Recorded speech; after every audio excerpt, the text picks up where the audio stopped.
Hello friends, मेरे channel में आप लोग को स्वागत है। सॉरी, पिछले हुए हफ्ते में मैं वीडियो नहीं बना पाया। मार्केट वहीं पे था और कुछ काम के वजह से नहीं बना पाया। और मुझे लगा तो कुछ मार्केट में हलचल नहीं होगा बाय मतलब थ्रू ट्विटर और व्हाट्सएप ग्रुप के थ्रू मैं मैसेज दे दिया था कि निफ्टी को यहाँ से ऊपर जाने की तैयारी होनी चाहिए और एग्जैक्टली वही हो रहा है। और फ्राइडे के दिन अच्छा क्लोजिंग हुआ है। So due to the Friday का जो बुल है, जो बुल कैंडल है, उस वजह से I am getting the confirmation that we are getting मतलब some kind of higher high जो ट्रेंड है वो हो सकता है।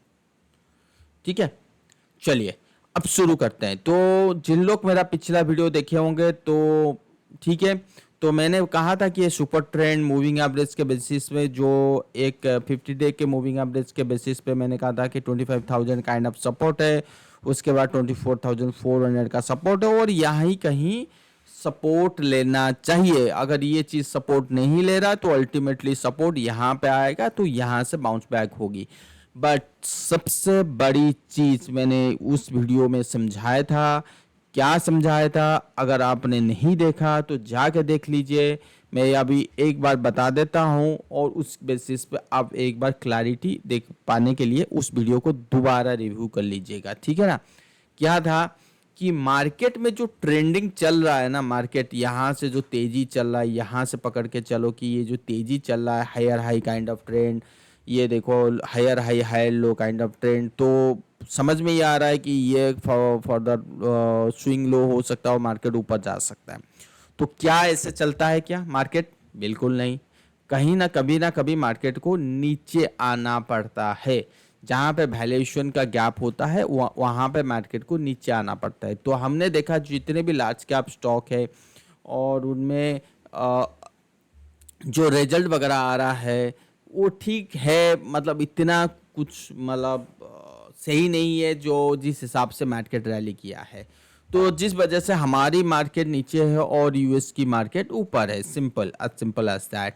सेकेंड थिंग, अपने क्या देखा, एफआई की जो बाइंग आ रही है, यह देखिए अक्टूबर महीना खत्म नहीं हुआ है, एफआई की जो सेलिंग है 80,000 करोड़ है। 80,000, ठीक है, हम मानते हैं उसके सामने डीआई का हैवी बाइंग है, रिटेलर का भी बाइंग है, मैं मना नहीं कर रहा हूँ यार।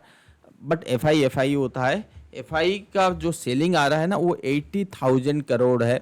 और अगर हमने आप अगर देखोगे सितंबर, तो ओनली जब सेलिंग की बारी आती है तो एफआई काफ़ी ज़्यादा सेल करते हैं, जब बाइंग की बारी आती है तो काफ़ी कम बाय करते हैं। ठीक है ना?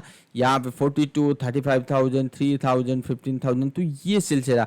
अभी तो इस अक्टूबर महीना में जिस 3.5%, 3.7% की गिरावट आया है पूरी इंडेक्स में, तो रोज इन लोग का जो कोटा हो चुका है कि हमें 5 से 4 हज़ार की सेलिंग होनी करनी है किसी भी हाल पे। किसी भी हाल पे, चाहे मार्केट नीचे हो चाहे मार्केट ऊपर हो, हमें तो करनी ही करनी है। और उस कंडीशन पे अगर आप डीआई की देखोगे तो वो उतना ही बाई कर लेते जितना एफआई सेल करते हैं। अगर उनकी मंथली देखोगे, डीआई का अक्टूबर मंथ में 74,000, देखो कंटिन्यूसली डीआई परचेज कर रहे हैं। और मतलब कंटिन्यूसली अगस्त से अगर 2000 देखोगे तो कंटिन्यूसली, तो आपको ये दिख रहा होगा कि अरे यार मार्केट तो ऊपर हो रहा है, डीआई बाई कर रहा है तभी तो ऊपर हो रहा है। हम मना नहीं करते, बट कुछ कंडीशन है डीआई का जो कंडीशन एफआई वालों का नहीं है। अगर म्यूचुअल फंड के पास अगर पैसा आता है, ठीक है, तो उनको एनी हाउ रख नहीं सकते, उनको एनी हाउ लगाना पड़ेगा। और ये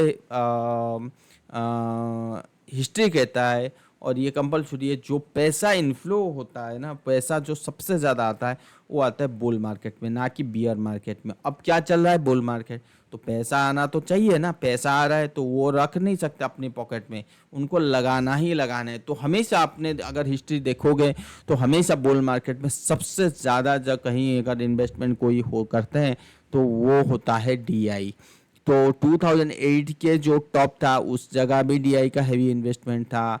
2019-20 के आसपास अगर आप कोरोना के से पहले देखोगे तो वहाँ पे भी डीआई का इन्वेस्टमेंट था। वो हमेशा होता है यार, इसमें कोई कुछ नहीं कर सकता, ठीक है ना।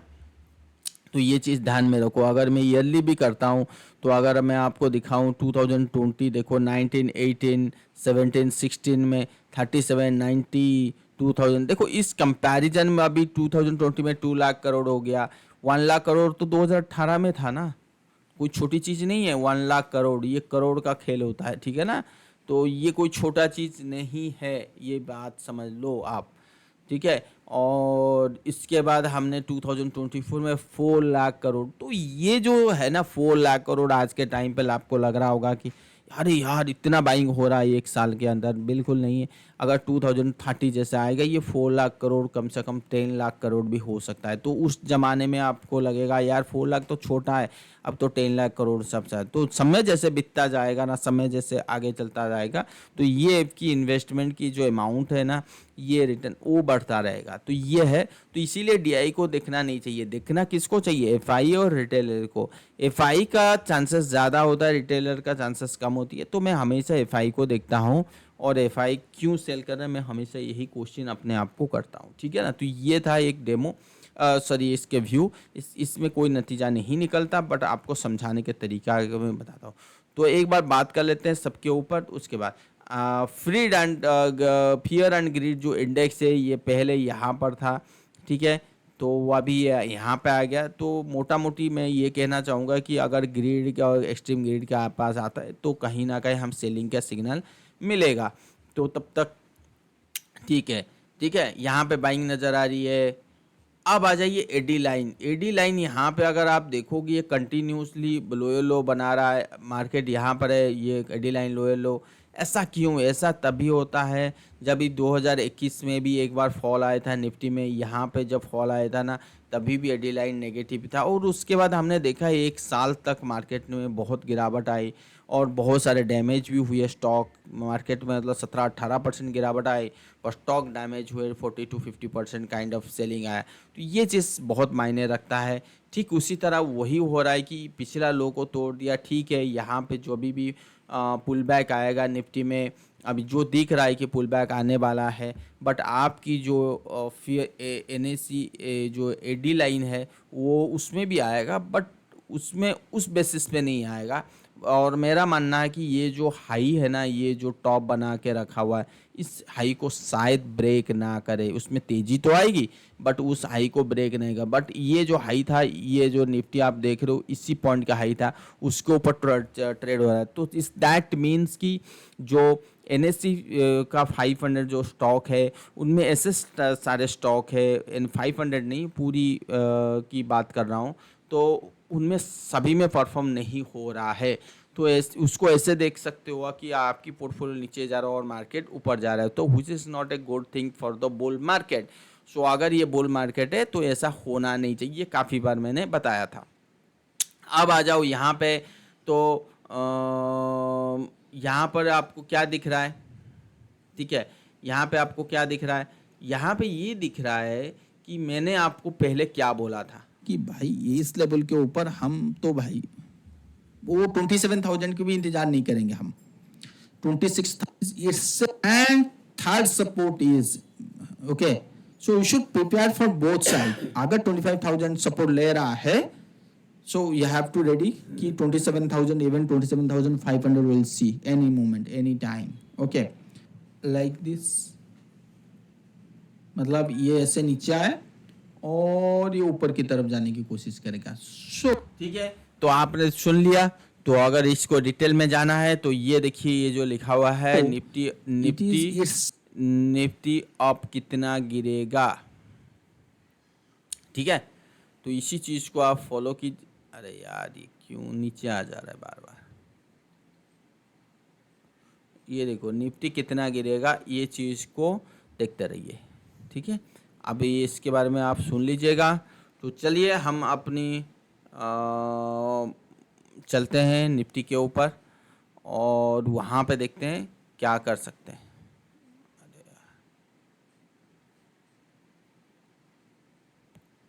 ठीक है, तो अब आ जाइए निफ्टी के ऊपर।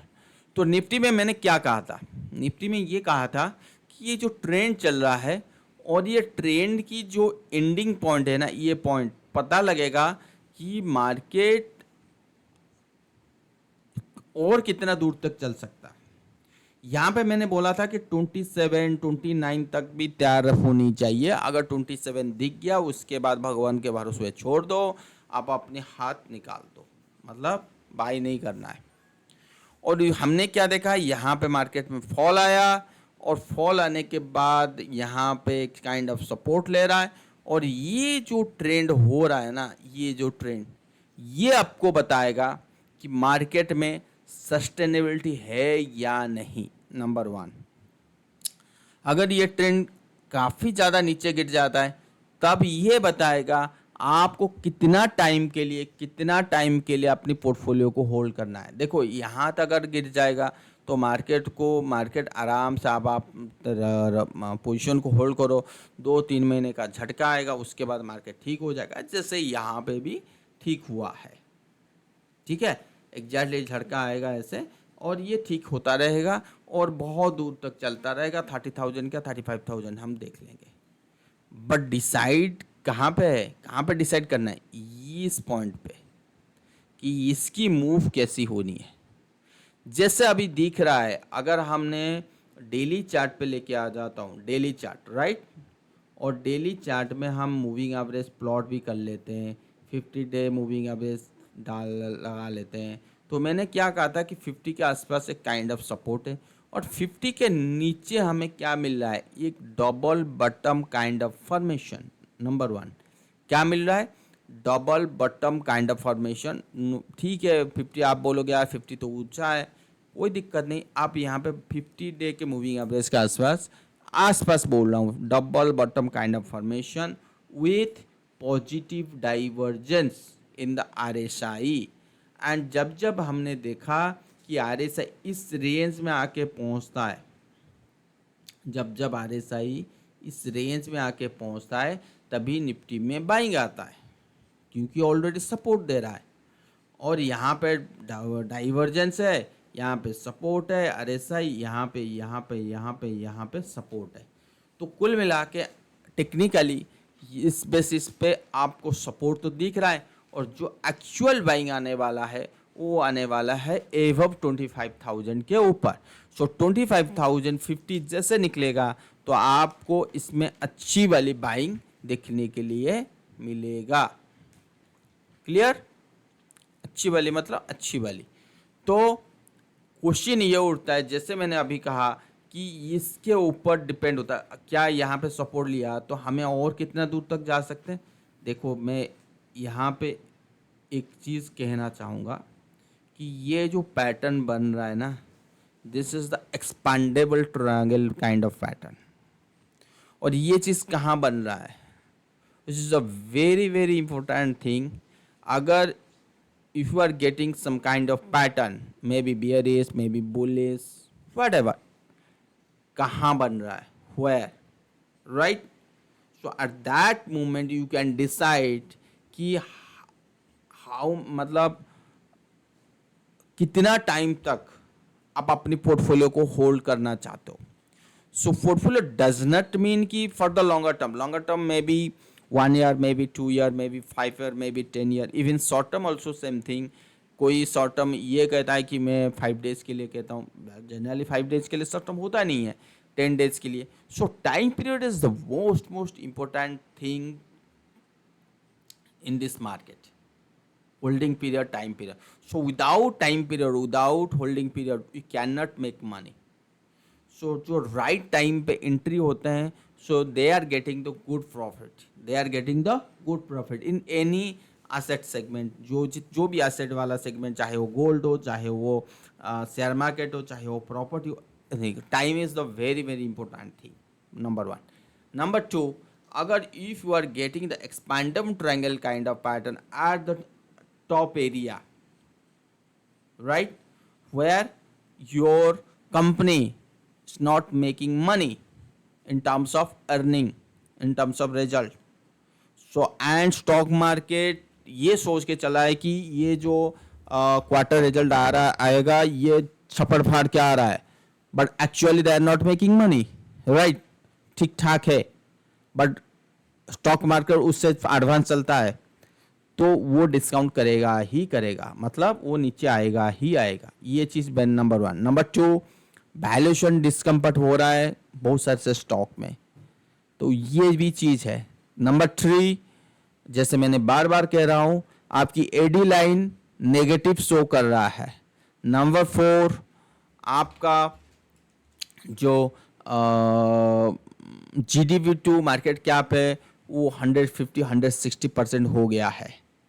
तो ये सारे चीज़ अगर आपकी नोटिस कर रहे हो तो फिर तो something is there, so you have to think कि क्या करना है।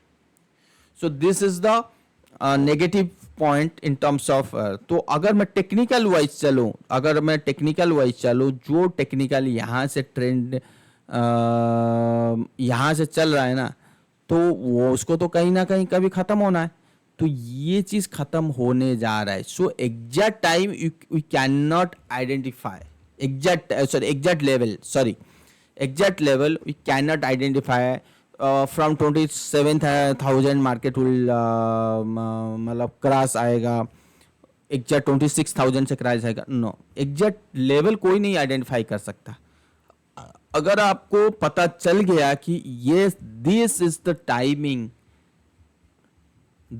द टाइमिंग कि मार्केट से हमें आउट होना है या मार्केट से बाहर बैठना है या अपनी पोर्टफोलियो से कुछ स्टॉक में प्रॉफिट बुक करके हम कैश में बैठना है, और या हम ऐसे स्टॉक चूज करें जो फॉर द लॉन्गर टर्म के लिए, अगर मार्केट गिर गया तो डेफिनेटली मेरा स्टॉक गिरेगा, तो उस स्टॉक को एटलीस्ट मैं होल्ड कर सकता हूँ आप कुछ दिनों तक, कम से कम 1-2 साल तक। उन स्टॉक के ऊपर फोकस नहीं करना है जहाँ पे ज़बरदस्त मूव आ चुकी है, जहाँ पे वैल्यूएशन डिस्कम्फर्ट है, जहाँ पे सब चल रहा है, उनमें नहीं करना है। तो ये सारे स्ट्रैटेजी के आप अपने सोच सकते हो, नंबर वन, ठीक है। तो इसीलिए मैंने कहा कि this is the very very crucial timing. So exact level nobody can tell you कि yes from this level we will see a kind of crash, we'll see kind of a downfall, sharp downfall. Nobody can tell you, nobody means nobody, but kind of pattern will tell you that कि आपको आगे खतरा है। So on the basis of खतरा, on the basis of danger, you can identify or you can rectify your portfolio or you can change your strategy, right? Anything you can do before happening, not after happen. Clear? तो ये चीज़ मैंने आपको समझाने की कोशिश की। So exact level I can not tell you कि मैं कहाँ पे होगा, but yes kind of double bottom, kind of RSI showing, yes it's ready for the bull. अब बुल में कहा यहाँ पे गैप है, it may reverse from this level. अब आ जाइए पॉइंट पे, ये सारे जितने थ्योरी था मैंने आपको समझा दिया, राइट। अब क्वेश्चन ये उठता है कि अगर मार्केट इस हाई को क्रॉस नहीं किया, राइट, और मार्केट ने ऐसे गया चला और ये जो गैप है इस गैप के आसपास आके ऐसे कंसोलिडेट करके फॉल कर दिया, राइट, तो आप इतना समझ जाओ कि आपकी जो बियर ट्रेंड है वो ऑलरेडी स्टार्ट हो चुकी है। कब से? सितंबर 2024 से।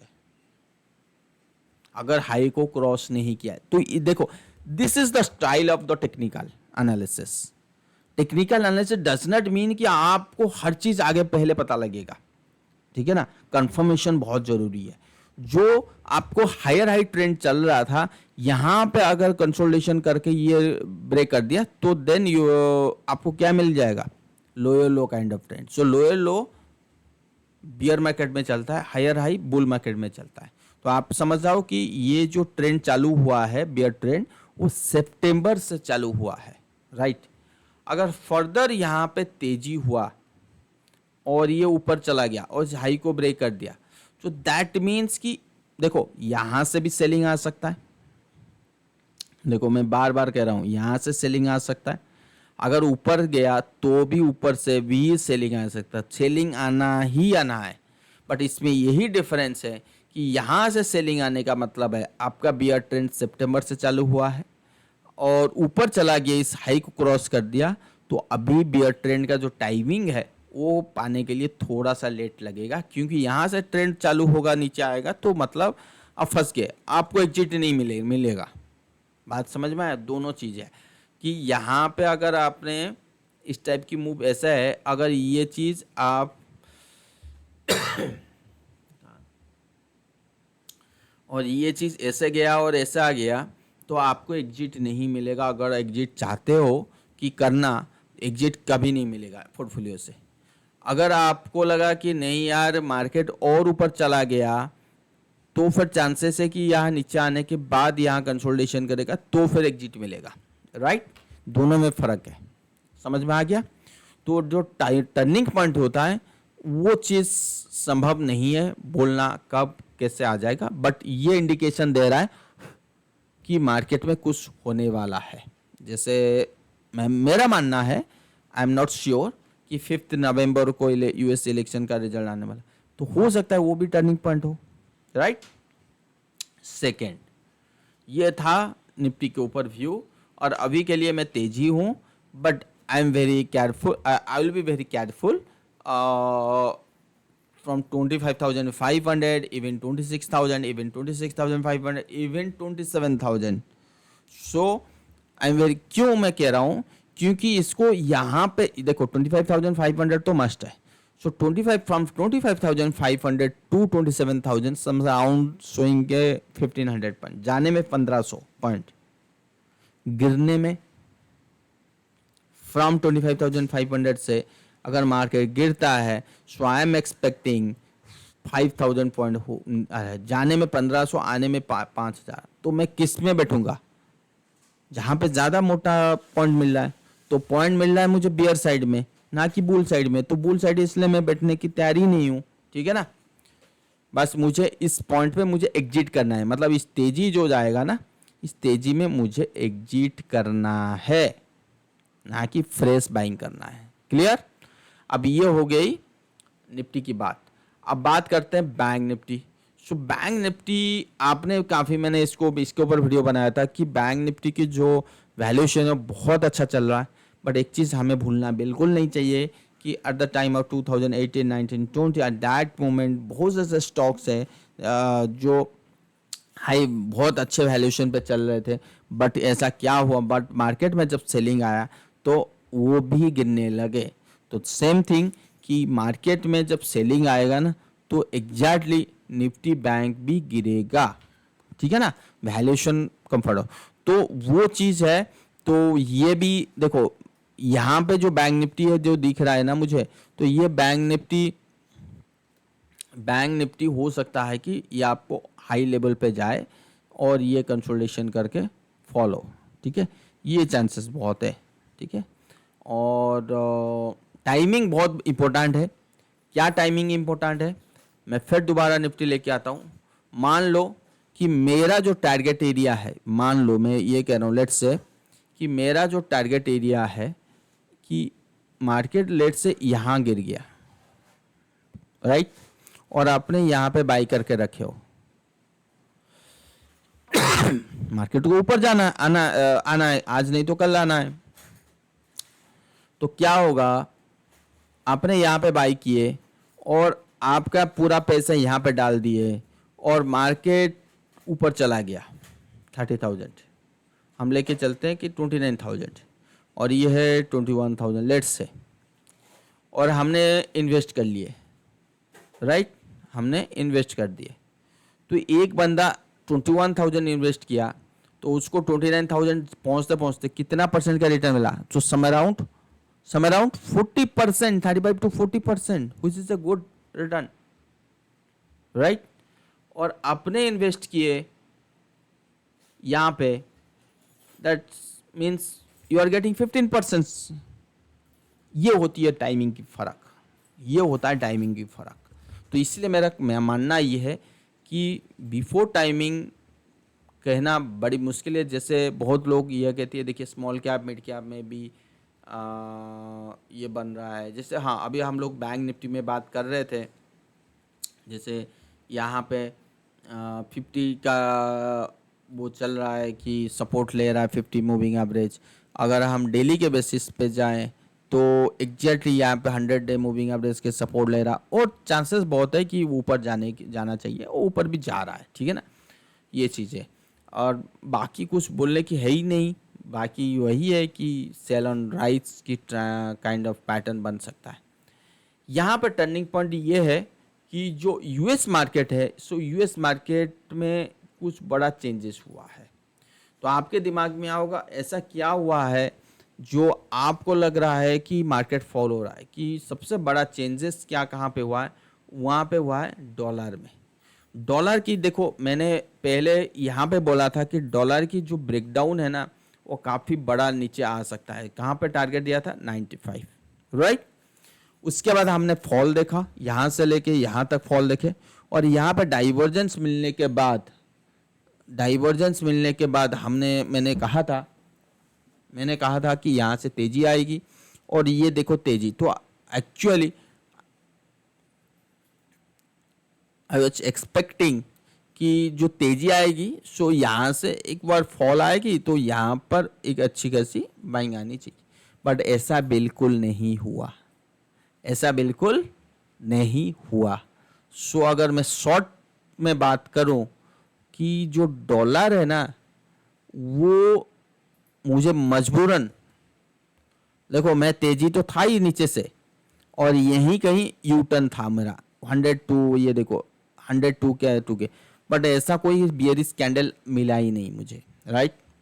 और इसके ऊपर हमने देखा कि 103.82 के आसपास गया, या 104 तक गया। ऐसा होना नहीं चाहिए था। जब ये यहाँ तक इतना शार्प तेजी आया है, सो दैट मीन्स कि जो हम 95 के बारे में बात कर रहे थे, तो इसके बारे में भूल जाना है। और ये जो double bottom kind of formation बना रहा है ना, कौन बना रहा है? डॉलर। ये कहीं आने वाले टाइम पे 108 तक ना चला जाए, तो ये मुझे मजबूरन कर देता है कि मार्केट में डॉलर में तेजी होने जा रहा है। अगर मार्केट में डॉलर तेजी हो रहा है, सो दैट मीन्स आपकी जो गोल्ड है, गोल्ड की मूव ऑलरेडी मैंने यहाँ पे बाई करने के लिए बहुत जन को बोला था, और यहाँ पे भी बोला था, तो सो 30% की तेजी आ चुका है गोल्ड में। गोल्ड में गिरावट आएगी 15 से 18% गिरावट। देखो जिन लोग गोल्ड में यहाँ पे इन्वेस्ट किए थे ना 2020 में, या अगर मैं बात करूँ कि 2008 में जिन लोग इन्वेस्ट किए थे, 2011 2008, अगर यहाँ से भी बंदा कोई इन्वेस्ट करके रखा है, अभी उसको कितना मिल रहा है? 40%। तो बोलेगा कि यार मैं तो 2011-12 से इन्वेस्ट किया, ठीक है, अब हो गया 14-15 ईयर्स में मुझे 40% का तेजी, मतलब मेरा पोर्टफोलियो तेजी हुआ है। गोल्ड इससे तो बढ़िया मैं एफडी में डाल देता, यहाँ रिस्क भी लो और 40% का रिटर्न को। तो मैंने क्या कहा? टाइमिंग बहुत बड़ा इंपॉर्टेंट है। विदाउट टाइमिंग आप बना ही नहीं सकते अपने पोर्टफोलियो को। और जिन लोग यहाँ पे इन्वेस्टमेंट किए या यहाँ पे इन्वेस्टमेंट किए इस ब्रेकआउट में 2019 में, वो कितना बना है? 100%। और वो कब इन्वेस्ट किए? 2019। आज कितना साल हो गया? कितना है? 2024। तो कुल मिला के कितना हुआ? 5 years. So 5 years you are getting 100%, ठीक है। So that means per year you are getting 20%। FD आपको दे रहा है 6 to 7%, तो ठीक है, अच्छा है ना। तो सबसे बड़ा क्राइटेरिया क्या होती है? Timing. Without timing you can not make money in this kind of assets, simple, right. So आप प्रॉफिट तो बनाओगे, बट प्रॉफिट कहीं खो ना जाए। सो डॉलर की ये जो तेजी आने वाला है, सो और ये जो S&P की जो तेजी चल रहा है ना, मुझे ऐसा लगता है, मुझे फ्रैंकली स्पीकिंग आई एम, जो ये तेजी यहाँ से चालू हुआ यहीं कहीं ख़त्म होने वाला है। यहीं कहीं ख़त्म होने वाला है। सो आने वाला टाइम हमें 1 साल का गिरावट देख सकते हैं। कितना गिरावट आएगा? Approximately 18 to 19%। बट अगर मैं स्टॉक की बात करूं तो 40 to 50% गिरावट देख सकते हैं। तो समय से पहले निकलना सही है, ठीक है, या कैश में बैठना सही है, पोर्टफोलियो को चेंज करना सही है, तो ये बड़े मायने रखता है। So you have to careful at this level, at this time, at higher level. Simple, जो कहना था मैंने आपको कह दिया। और this is the time for the pause for equity market specially. And बाकी बुलियन मार्केट तो ऐसा है ही नहीं। मैंने डॉलर गोल्ड इसमें भी थोड़ा सा दिक्कत है। हाँ, आपके दिमाग में ये आ रहा होगा कि यार आपने तो कहा था कि चाइना में तेजी है। देखो, चाइना में कोई गड़बड़ी नहीं है। चाइना में तो उस बेसिस पे फॉल नहीं होगा जिस बेसिस पे हम लोग फॉल होंगे, राइट? ठीक है। अब ये देखो, चाइना में मैंने ये देखो पहले से ही है। तो यहाँ से इतना बड़ा कैंडल बनने का मतलब ये होता है चाइना इस रेंज में घूमेगा जब तक हम जो फॉल ना कर दे। ये ऐसे चलता रहेगा, उसके बाद अच्छी वाली तेजी आएगी। चाइना में और लो नहीं बनेगा। इस लो को ब्रेक करना उसके लिए पॉसिबल नहीं है, मुझे तो फ्रैंकली लगता है, ठीक है ना। इमर्जिंग मार्केट जो है यहाँ पे था और अच्छा खासा तेजी हो गया, और इसके बाद यहीं कहीं आ जाएगा तो इमर्जिंग मार्केट में भी एक सेल बनना चालू हो जाएगी, ठीक है ना। हांगकांग, हांगकांग तो पहले से ही मैंने कहा था कि यहाँ पे देखो एज कहीं है, तो यू टर्न हांगकांग का भी होना चालू हो जाना चाहिए, ठीक है। तो कुल मिला के यही है। पूरी मार्केट के ऊपर जो थ्योरी बताना था वो बता दिया। सो बाकी आप लोग डिसाइड करो क्या करना है क्या नहीं। Okay, thank you so much. मिलते हैं। लाइक सब्सक्राइब जरूर कीजिएगा। Thank you.